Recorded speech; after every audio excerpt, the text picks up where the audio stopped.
Ay, namomroblema na talaga agad siya. Sino nga ba hindi mamomroblema?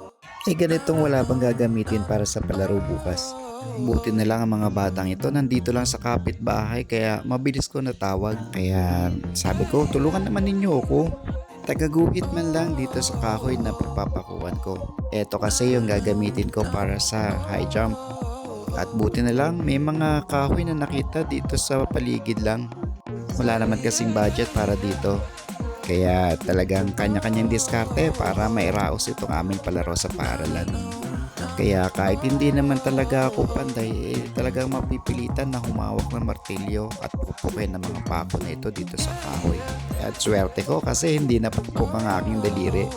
Eto nga pala mga pako na ginagamit ko yung mga tira-tira lang dati. Mahilig kasi akong magtago ng mga gamit na pwede pang pakinabangan.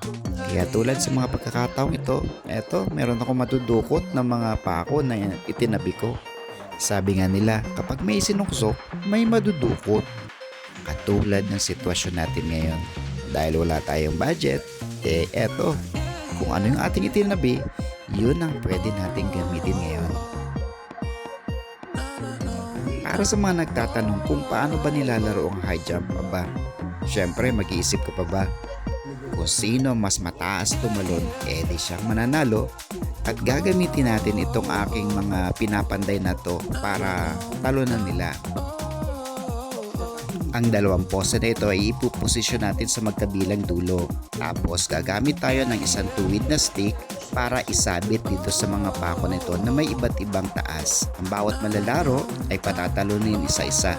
At kung sino ang hindi makatalon doon sa level ng stick, ay di syempre hindi na siya kasali sa susunod na round. At ang mananalo ay kung sino ang may pinakamataas na talon. Yan ang high jump. O, naka-follow ka na ba? Back naman. Yeah, yeah.